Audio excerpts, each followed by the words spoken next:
우리 그리스도인들은 세 개의 관계가 있습니다. 제일 먼저 우리 하느님과의 관계가 있고요. 그 다음에 믿음을 함께 나누고 있는 형제 자매들과의 관계가 있습니다. 그리고 아직 믿지 않는, 우리는 좋은 말로 하면 이웃이고 나쁜 말로 하면 아직 하느님과 원수된 자들이고, 정말 그 이웃을 향한 관계가 있습니다. 이렇게 해서 세 개의 관계고, 거기에 하나의 관계를 더 더하라 그러면 자기 자신과의 관계입니다. 그렇게 해서 외부적으로는 크게 하느님과의 관계, 언제나 형제 자매와의 관계, 그리고 세상과의 관계입니다.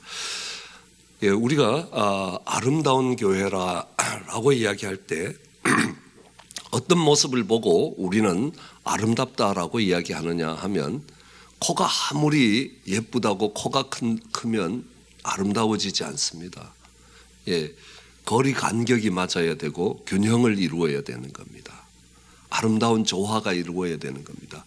그러기 위해서 저희도 하나님과의 관계도, 그리고 형제 자매와의 관계도, 그리고 세상과의 관계도 아름다운 조화를 가지자라는 것입니다.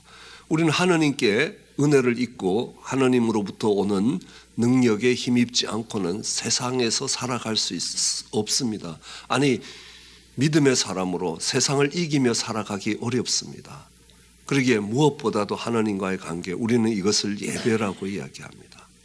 그리고 믿음의 공동체, 정말 무엇보다도 이 세상에 잘하기보다 믿음의 공동체에 먼저 잘해야 되는 것입니다. 이렇게 저는 신학교에서 배웠습니다. 우리가 예수님께 헌신된다는 것은 곧바로 예수님의 몸된 교회에 헌신된다는 것과 같은 말이다. Dedication to Christ is dedication to the body of Christ라고 이야기합니다. 그것은 이 교회가 어떤 공동체인가를 이야기하기 때문입니다. 이번 특세에 어쩌다가 제가 3번 말씀을 전할 기회가 있었습니다. 그래서 우리는 형제 자매와 어떤 공동체를 이루어야 되느냐라는 게 베들레헴 공동체라면, 이 하느님과의 어떤 관계를 이루어야 되느냐는 것은 이 라마 공동체가 될 것입니다. 그리고 세상과 어떤 관계를 이루어야 되느냐는 것들을 우리에게 주도적으로 가르쳐주는 공동체가 있다면 아둘람 공동체가 될 겁니다.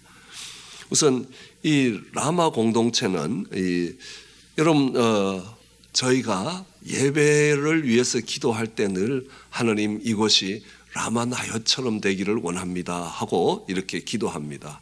그러니까 이 구약의 이 배경을 잘 모르시는 분들은 이 라마 나요시 무엇인가라고 하는데, 오늘 읽은 우리 본문이 이 라마 나요시 어떤 곳인가라는 것들을 말해주고 있습니다.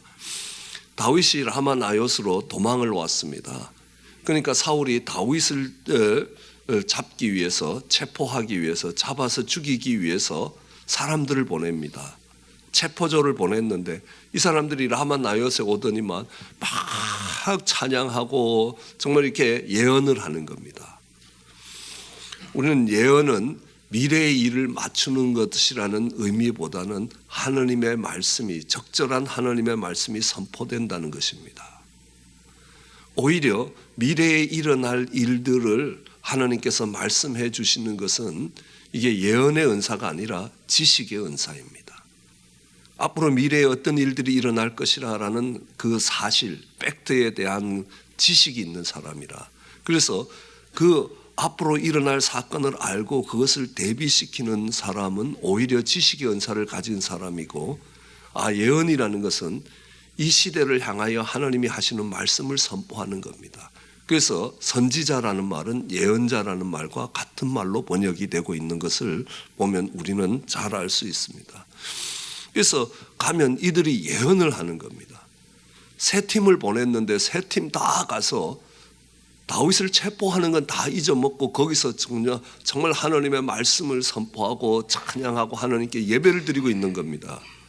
그래서 사울이 안 되겠다, 내가 가서 잡아와야 되겠다.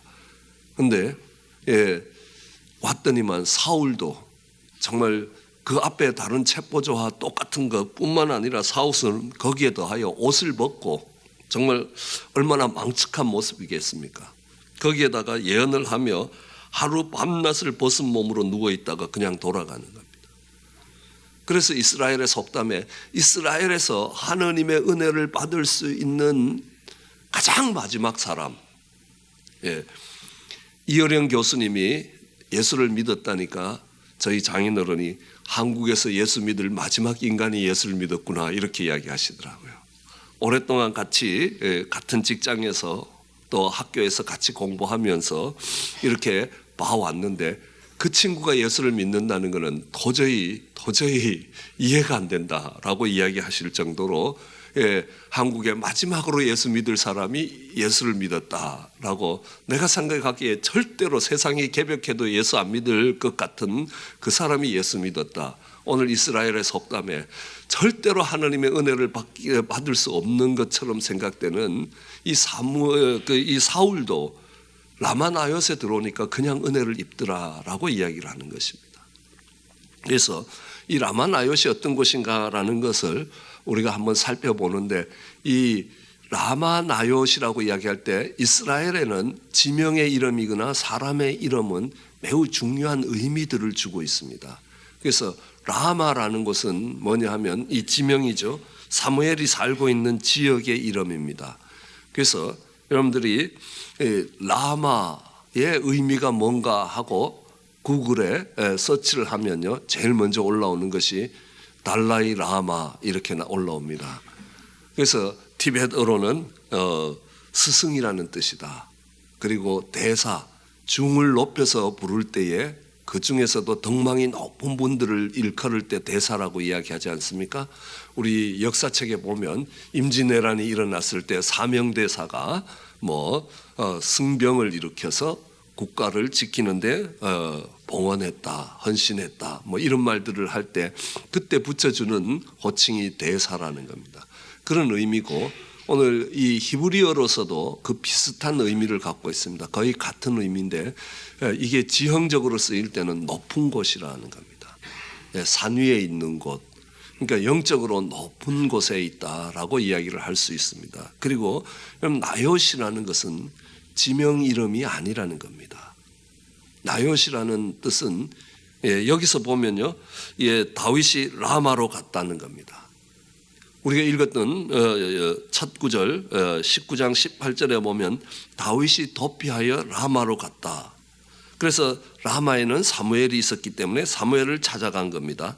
사울이 자기에게 행한 것을 다 이야기했다. 그랬더니만 사무엘이 다윗을 데리고 나요스로 가서 살았다.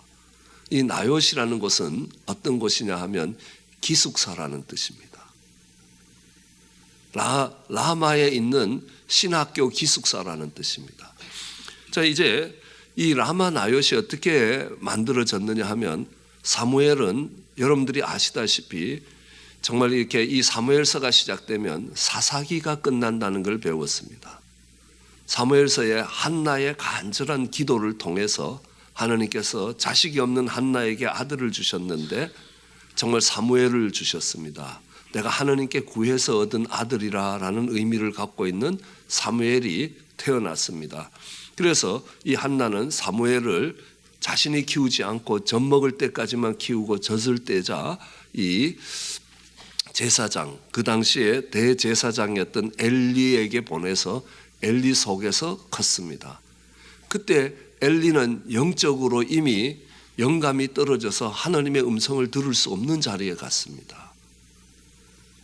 그때 사무엘이 그 하나님의 음성을 듣고 이 엘리를 뒤이어서 이스라엘을 다스리는 사사로 등장하게 됩니다.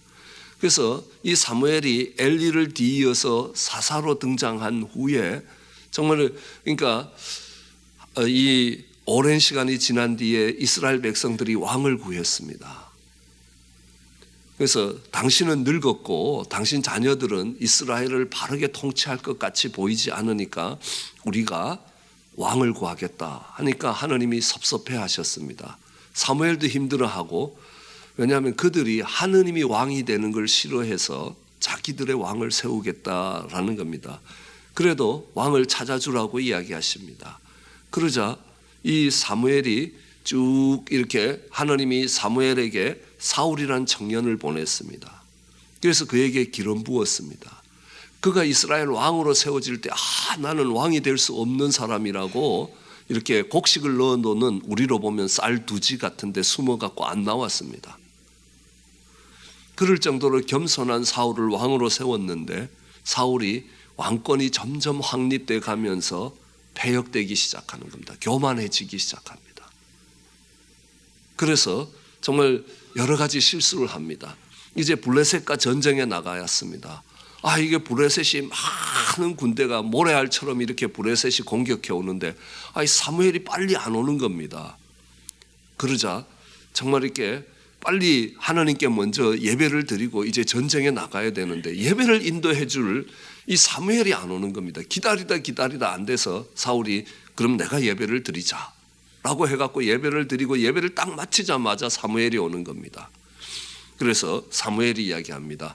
정말 하나님께서 정말 이 왕의 망령된 행실을 꾸지람하신다는 겁니다. 그래서 당신의 시대가 길지 않을 것이라 라고 이야기를 합니다. 그것이 망령된 자리라는 겁니다. 그래서 얼마나 안타깝겠습니까? 그 예배를 시작해서 예배를 다 끝내니까 그때 오는 겁니다. 정말 그 시간만 기다렸으면 괜찮았을 것인데 그걸 기다리지 못한 겁니다. 어쨌든 그래서 사울의 왕의 시대가 길지 않을 것이라 라고 이야기합니다. 그리고 있다가 그 다음에는 하나님께서 사울에게 아말렉을 정복하라 라고 이야기합니다. 왜냐하면 이스라엘 백성들이 이집트에서 종살이 하다가 홍해를 건너서 광야로 나오지 않았습니까? 이 광야로 나와서 이제 광야로 가는데 제일 먼저 이스라엘을 공격한 사람이 누구냐 하면 이 아말렉 사람들입니다. 이 신명기에 보면 아말렉 사람들이 공격할 때 뭐라고 이야기하냐면 이스라엘 진영이 갖춰지기 전에 가서 지금 쳐서 제대로 박살을 낸 뒤에 이 땅에서 이스라엘 백성들의 씨를 말려야 되겠다 하고 공격을 해옵니다. 그것도 아주 치사하게 어디를 공격하냐 하면 이스라엘 백성들이 진행하는데 뒤에 처진 부녀자와 아이부터 먼저 공격을 하기 시작하는 겁니다. 이 싸움을 시작하는데 이스라엘은 한 번도 싸워본 적이 없기 때문에 모세가 산꼭대기에 올라가서 손을 들면 이기고 손을 내리면 지는 그 싸움이 바로 아말렉과의 싸움입니다. 그 싸움을 이기고 난 뒤에 하나님이 뭐라고 이야기하십니까? 내가 대대로 아말렉과 싸우리라. 그래서 하나님이 기다리셨습니다. 이제 사울의 왕권이 확립되면서 이스라엘이 강해지기 시작했습니다. 드디어 때가 왔다. 사무엘아, 사울에게 가서 이 아말렉을 진멸하라. 가서 진멸하되 하나도 살려두지 말라.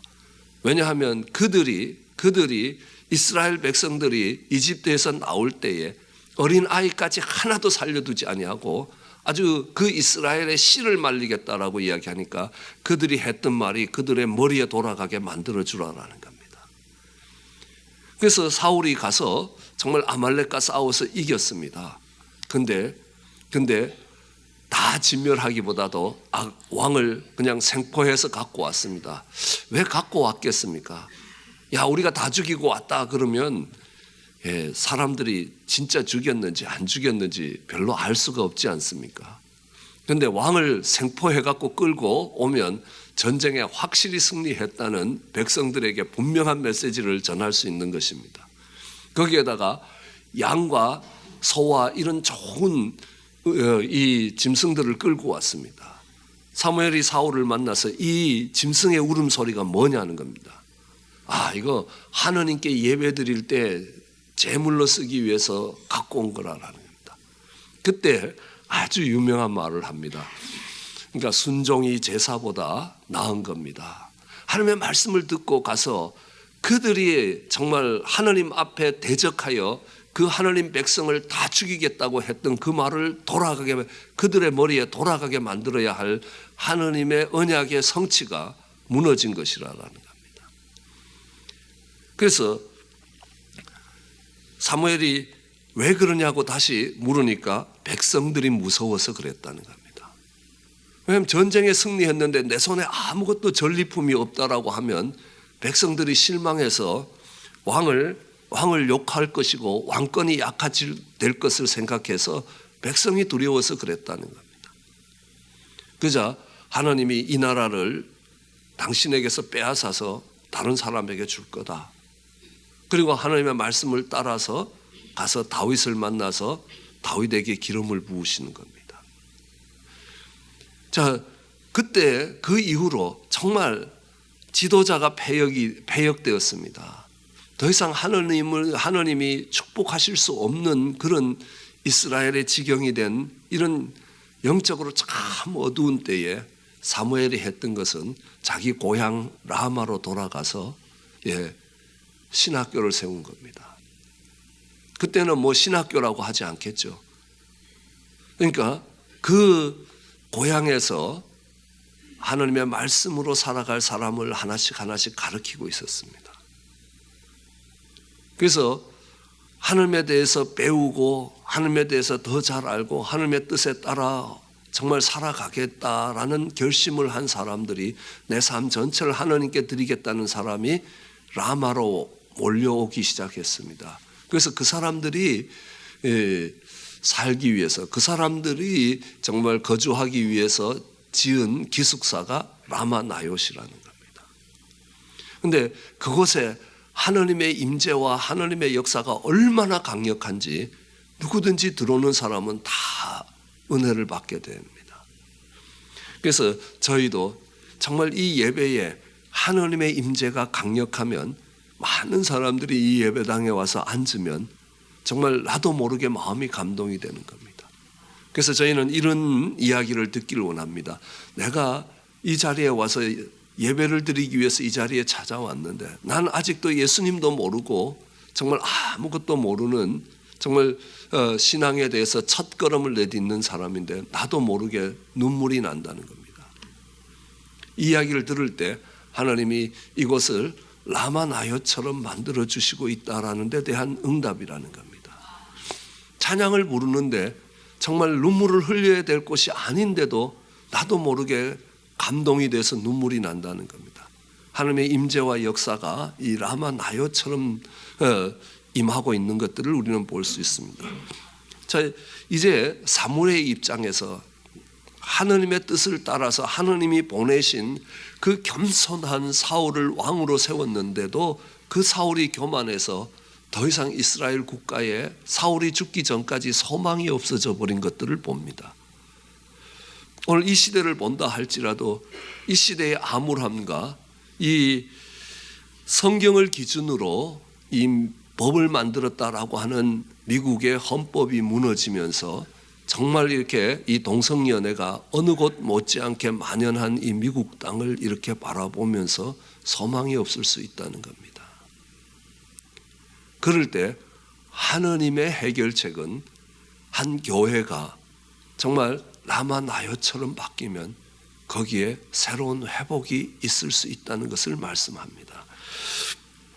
이 사무엘이 할 수 있었던 가장 아름다운 일이 라마나요십니다. 그곳에서 정말 다음 세대를 이어가고 정말 이 어두운 시대를 책임져갈 하나님의 사람들을 키우던 곳이라 다윗이 그곳에 왔습니다.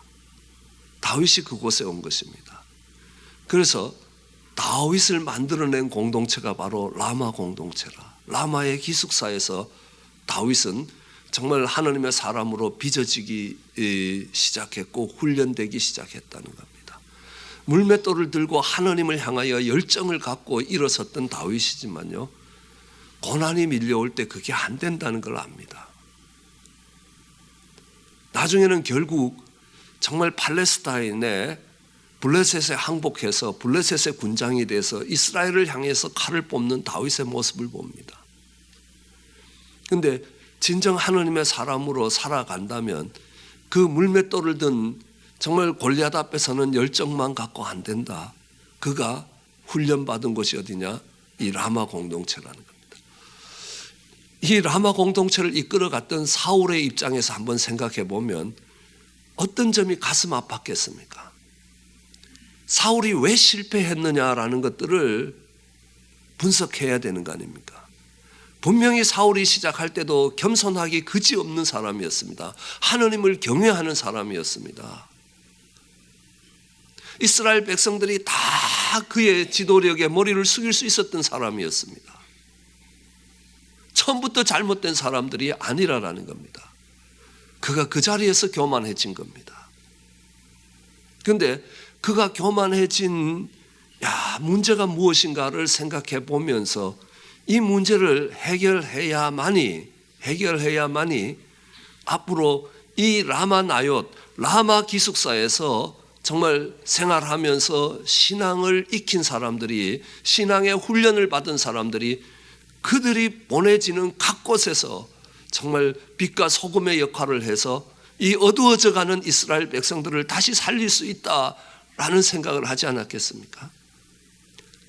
사울의 실패 원인이 있습니다. 첫 번째가 기다리지 못한 겁니다. 하나님의 때를 기다리지 못한 겁니다. 다윗이 이 라마 공동체로 내려갈 수 있었던 것은 그의 인생에 고난이 밀려오기 시작했습니다. 그때의 라마 공동체로 갔습니다.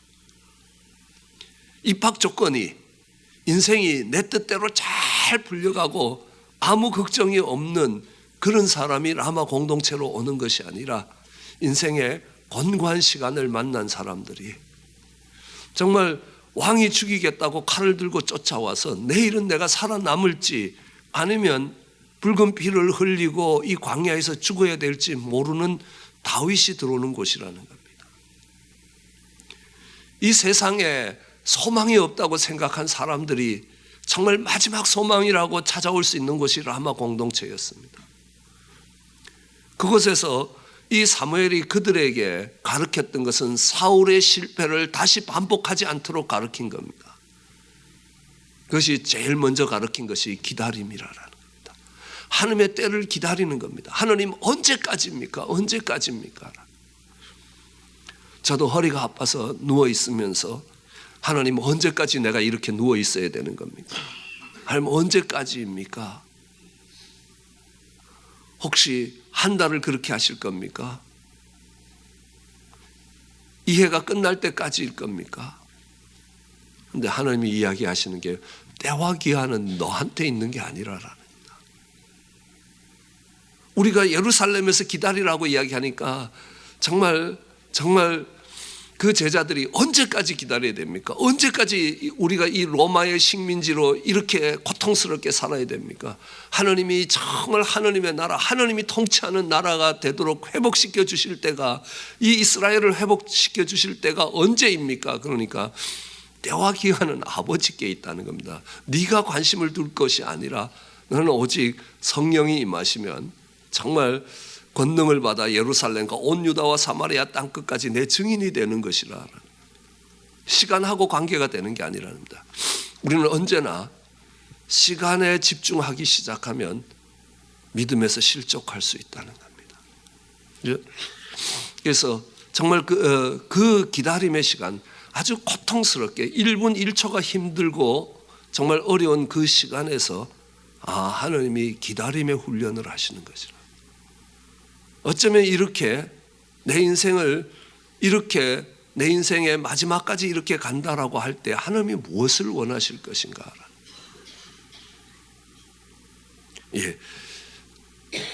제일 먼저 회개가 되는 게 있었습니다. 목사가 되니까요, 얼마나 바쁜지 모릅니다. 분명히 제가 7년 동안 평신도로 있을 때보다 훨씬 성경을 적게 읽습니다. 물론 성경 공부 교재를 준비하기 위해서 정말 성경을 봅니다. 그리고 또 설교를 준비하기 위해서 매 새벽에 설교를 준비하기 위해서 성경을 봅니다. 그거는 내가 하나님의 말씀을 듣겠다고 보는 것이 아니라 직업상 요구되는 사항들을 맞춰내기 위해서 보고 있는 겁니다.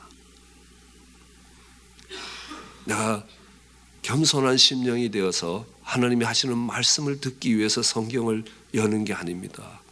오늘 설교를 준비하기 위해서 성경을 열고 있는 겁니다. 성경 공부를 준비하기 위해서 여는 겁니다. 그래, 하나님의 말씀으로 돌아가자. 정말 하나님의 말씀을 읽다가 하나님이 충분하다라고 하시면 회복시키실 것이라는 겁니다. 기다림의 시간이라는 겁니다. 언제 이 고통에, 언제 이 도망자의 시간이 끝나느냐라는 것이 아니라 정말 그 도망자의 시간에 하나님이 무엇을 원하고 있느냐라는 겁니다. 전적으로 하나님을 의지하고 정말 하나님을 의지하여 담을 넘고 달리는 것들, 그리고 그 도망자로 다니면서 백성들 구석구석을 보면서 한 나라를 통치할 수 있는 왕으로서 준비되어 가는 거 아니냐는 겁니다. 그래서 이 라마 나요셋에서 다윗이 배운 것이 있다면 기다림입니다. 우리 사랑도 그렇지 않습니까? 오래 참는 겁니다. 그건 기다림이 전제되어 있는 겁니다. 우리는 약속의 땅에 가서 이스라엘 백성들이 정말 제일 먼저 만난 난관이 뭐냐 하면 여리고성이라는 난관입니다. 도저히 무너질 것 같지 않는 성입니다. 여러 번 말씀드렸지만 10층 높이가 되고 그 꼭대기에 마차 2대가 왔다 갔다 합니다. 그것도 성이 외성과 내성으로 두 겹으로 되어서 하나 무너지면 그 다음 거 안 무너진다는 겁니다. 그렇게 내벽과 외벽으로 성이 두 겹으로 쌓여져 있는 이 여리고성이 어떻게 무너지겠냐는 겁니다. 우리는 어떻게 무너지느냐라는 겁니다. 그때 하나님이 그 여리고성을 돌라고 합니다. 7일을 돌라고 이야기합니다. 그리고 7일째는 7바퀴를 돌려고 합니다. 여러분, 6이라는 것은 사탄의 숫자입니다. 그게 뭐냐면 내가 노력해서 갈 수 있는 마지막이 6입니다. 아주 의지력이 굳어서 독종 같은 사람이 끝까지 버티면 6까지 버틸 수 있다는 겁니다. 내가 죽을 힘을 다해서 했다라는 겁니다. 그러면 6이라는 겁니다. 그러나 7은 하느님이 하셔야 되는 겁니다. 그러니까 이 여리고 전쟁을 우리는 다르게 얘기하면 기다림의 전쟁입니다. 끝까지 하느님이 일하실 때까지 기다리는 겁니다. 언제 이 여리고성이 무너질 것인가, 어떻게 무너질 것인가라는 그 여리고성을 보면 좌절되고 낙심되고 정말 절망되는 겁니다. 그러나 내가 절망했다는 것은 하느님에 대해서 포기했다는 겁니다. 끝까지 하느님에 대한 포기하지 않고 그 여리고성을 돌 때 그 여리고성이 무너지고 이 라마 나요셋에서 다시 사울과 같은 실패를 다시 만들지 않으려면 기다림의 훈련을 받아야 된다는 겁니다. 또 다른 하나는요, 그렇기 때문에 다윗은요 얼마든지 사울을 죽이고 왕으로 올라갈 수 있는 시간이 왔습니다. 그러나 내가 시간을 결정한 게 아니라는 겁니다. 하나님이 하나님의 방법으로 결정하실 거라. 여러분, 또 얼마나 이렇게 사울을 봐도요, 저게 늙어 죽거나 이렇게 빨리 죽을 것 같지 않습니다. 그러면요, 그의 고난의 시간이 얼마나 길어지겠습니까? 그런데도 하나님의 시간을 기다릴 수 있는 다윗이 된 겁니다.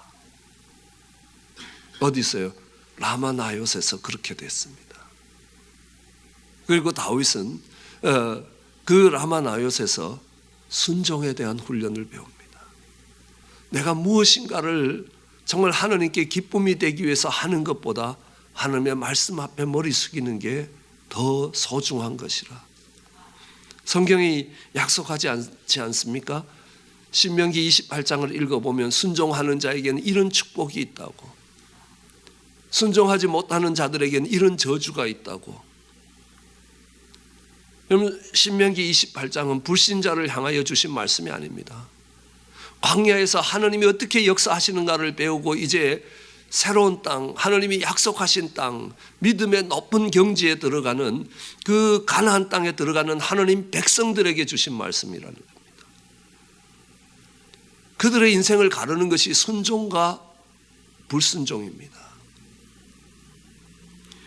우리는 하나님의 뜻과 하나님의 말씀을 알아야 순종할 수 있습니다. 그래서 적어도 하나님의 말씀을 사랑하지 않는 사람은 순종의 시작도 안 된다는 겁니다. 우리는 순종의 대상이 목사라는 게 아니라는 겁니다.